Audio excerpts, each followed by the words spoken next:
Hi, everyone, and welcome to This is Growing Old, a podcast from the Alliance for Aging Research. I'm your host, Sue Peschin, President and CEO of the Alliance for Aging Research, and I'm thrilled to welcome you to our second season. Thanks to each and every one of you who tuned in for our first season. We hope you've enjoyed listening so far. And to those of you who are joining us for the first time, welcome. A new year and a new season means a few new things for the podcast. You're going to hear some new voices on our upcoming episodes, and I'm really excited for you to meet them. But first today, it's just me. I want to share a few thoughts with you to reflect on the end of 2020 and as we face a new year in uncertain times. So let's get started. So 2020 was a challenging year for just about everyone. But I think we can all agree that it was especially challenging for America's older adults. 80% of all COVID-related deaths were people aged 65 and older, showing that the pandemic was impacting our older family members and friends more than any other single group of people in the United States. In 2020, the Alliance worked to help older adults during the COVID-19 crisis in a variety of ways, by providing reliable information and support about ways to reduce risk, recognize symptoms, and where to reach out for help. Despite all the information, though, that I had access to on COVID-19, I wasn't able to prevent my mom from getting it. My mom lived in Pittsburgh, where I grew up, while I live in Maryland with my family. My mom is 79 years old, and she has mobility issues, which my stepdad helped her with on a daily basis. Unfortunately, my stepdad, Lee, got into a serious car accident in early November, putting him in the trauma ICU. My mom needed help at home, as well as transportation to go to and from the hospital, so I secured home care from a local group. I knew that home care workers didn't have access to PPE like hospital staff did, and that we were taking a risk. After 2 weeks, my husband and I traveled to Pittsburgh to bring my mom to our home in Maryland. And without knowing it, my mom had been exposed to COVID-19, as had we, and everyone in our house ended up getting it. My husband and I were down for the count for just a few days, but that was it. And our kids were mostly asymptomatic. But after getting progressively worse for 2 weeks, my mom ended up in the hospital for 5 days. She had pneumonia and needed oxygen, plus the full regimen of therapeutics and ongoing rehab to recover her strength after. It was terrifying, but we're incredibly grateful that she made it through. Unfortunately, my stepdad, Lee, passed from his injuries on the last day of 2020, and we miss him terribly. Many people experienced unimaginable losses this past year. And to those of you listening that suffered sickness or loss, we at the Alliance are thinking of you, and our hearts go out to you. Please reach out and connect with us if you need help, and we'll do our best to help. Although it was a tough end to a tough year, I'm thankful for a lot.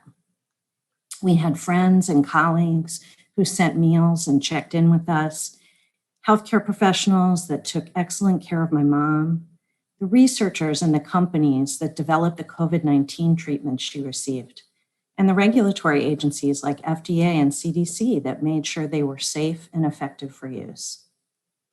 The ramp up of COVID-19 vaccine distribution is extraordinary, and it's a much needed dose of hope.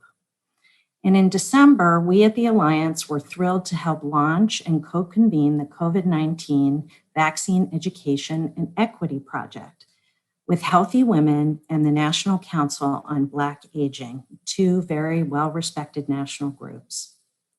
The project is made up of more than 125 organizations, and our mission is to provide information about the clinical trial process, regulatory review, distribution and access to COVID-19 vaccines in a way that promotes equity and trust. And I invite you to check it out at covidvaccineproject.org.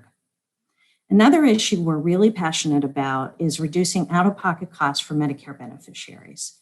For older Americans who receive drug coverage through Medicare Part D, There's currently no annual limit on out-of-pocket costs, and this is a huge problem.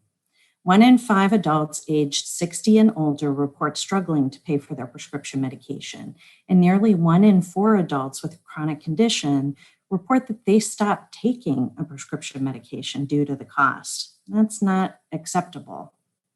Not filling, delaying, or curtailing the use of prescription medications can have life-threatening consequences. So the Alliance for Aging Research started Project LOOP, and LOOP stands for Lowering Out of Pocket.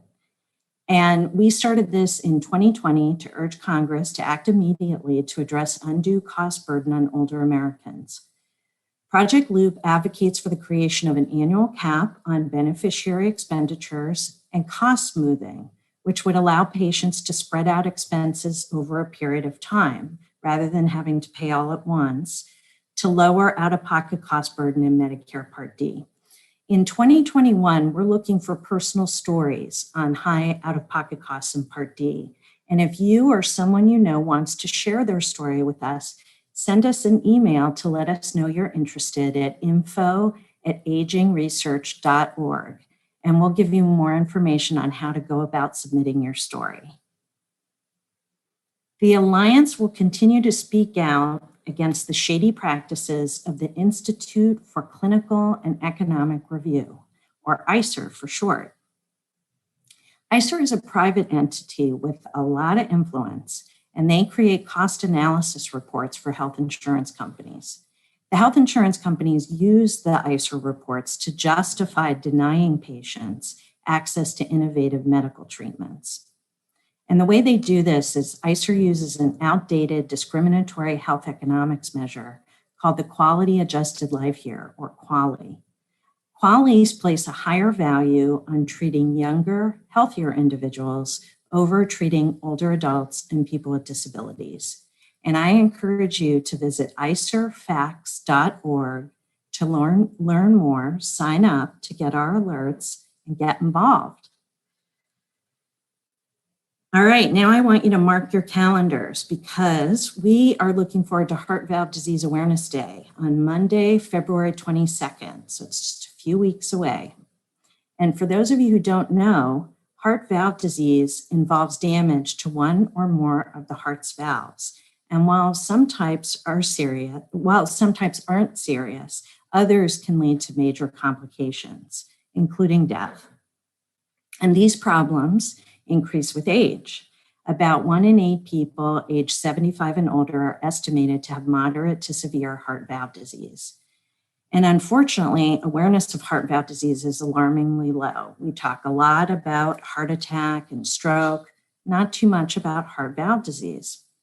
So the potential seriousness of the condition and the current lack of awareness are the reasons why the Alliance partnered with other national organizations to have Valve Disease Awareness Day listed by the U.S. Department of Health and Human Services on its National Health Observances calendar. That just means it's official. So this year, we're going to be celebrating our 5th annual observance virtually, and everyone is welcome and encouraged to join us. You can visit valvediseaseday.org for more information.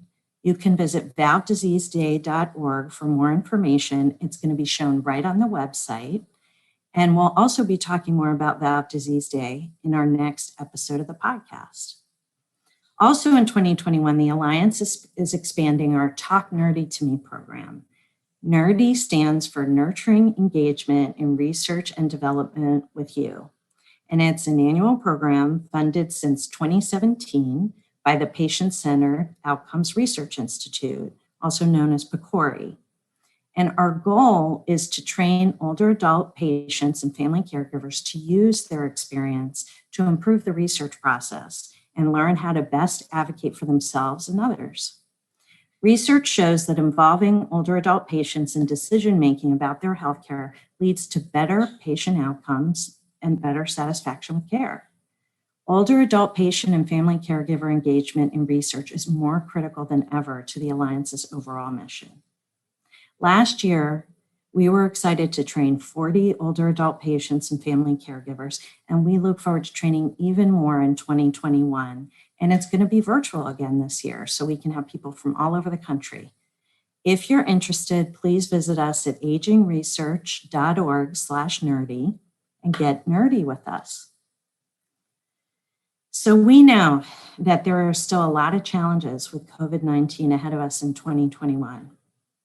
And Dr. Fauci and other medical experts say it's likely to get worse before it gets better. But the good news is we have 2 vaccines available and more are on the way. And when your turn comes, please get vaccinated. Don't wait. Continue to wear a mask, and in fact, the latest research suggests we are even safer if we double up and wear 2 masks. So wear your masks, wash your hands, social distance, but please also stay connected and hopeful. We promise to do the same and to continue championing science, because science is what's going to save us.